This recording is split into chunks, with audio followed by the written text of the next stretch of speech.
जय श्री राम। श्री रामायण बालकांडम कीन विविधि तपतीनो भाई परम उग्र सो वरण न जाई गयौ निकट तप देखि विधाता मांगौ वर प्रसन्न मैं ताता। एक समय रावण अपने पिता के समीप बैठा था। तब उस समय कुबेर जी आए। उन्होंने उनका अधिक सम्मान किया और निकट बैठाया।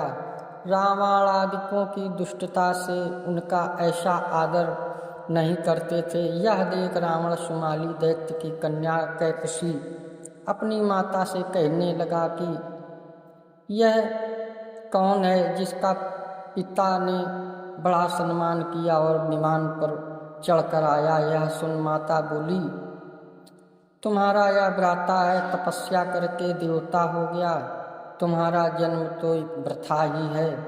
आलसी हो, घर में पड़े रहते हो। रावण को सुनते ही यह बात लग गई। तब कुंभकर्ण विभीषण को संग ले तप करने को गया और ऐसी उग्र बड़ी कठिन तपस्या की जो वर्णन नहीं हो सकती।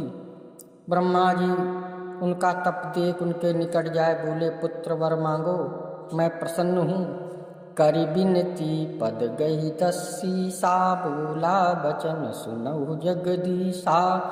हम काहू कर मरहि न मारे वानर मनुज दाजात दुई मारे।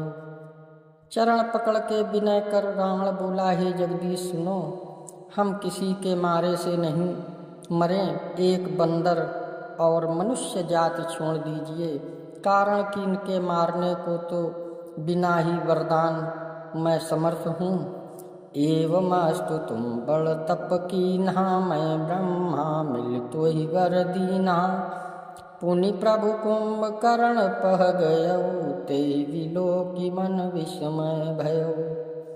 ब्रह्मा जी बोले, एवमस्तु ऐसा ही हो, तुमने बड़ा तप किया, इसी कारण मैंने तुम्हें दर्शन दे वर दिया।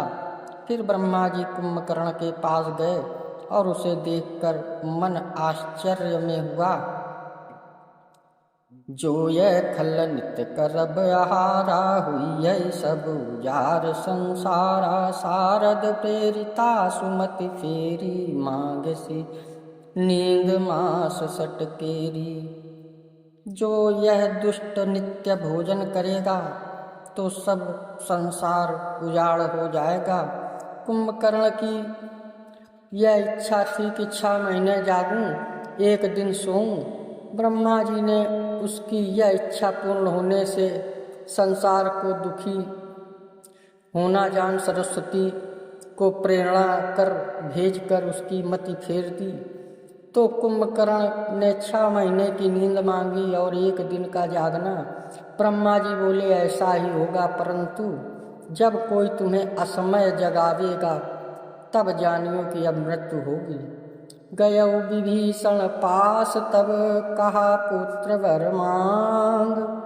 ते मांगो भगवंत पद, कमल अमल अनुराग।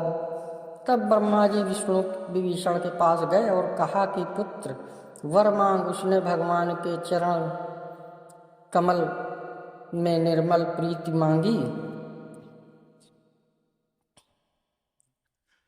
ब्रह्मा के पुत्र पुलस्त जी हुए। जब ये मेरु पर तप करने गए, तहाँ तृणबिंदु ऋषि के आश्रम में तप करने लगे।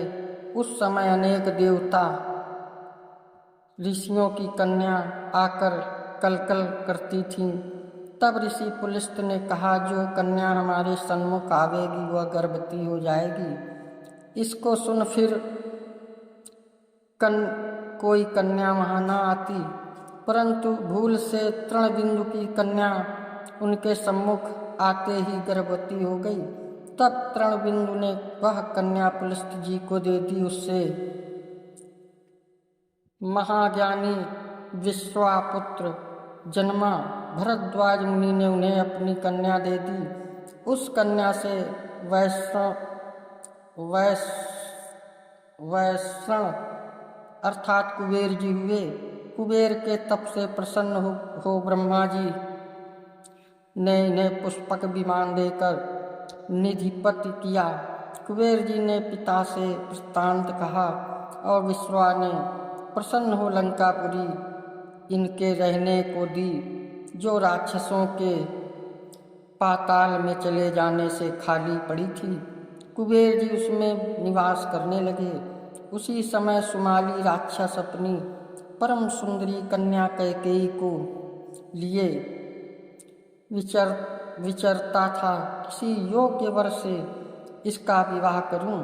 उस समय पुष्पक विमान पर बैठे कुबेर को देख विचारा कि ऐसे ही पुत्र मेरी कन्या के योग्य है। अच्छा है। यह विचार कन्या से विश्वामुनि को वरण कर फिर पिता की आज्ञा से वह मुनि के समीप स्थित हुई। ऋषि ने उसके मन का अभिश्राप जानकर कहा, तू घोर संध्या समय पुत्र की इच्छा से आई है, इससे तेरे राक्षस पुत्र होंगे। कन्या ने कहा, आपके वीर से भी राक्षस पुत्र होंगे। तब ऋषि बोले, एक पुत्र महात्मा होगा, इससे रावण, कुंभकर्ण, शूर्पणखा और दूसरा से विभीषण की उत्पत्ति हुई। श्री राम जय राम जय जय राम, श्री राम जय राम जय जय राम, जय श्री राम।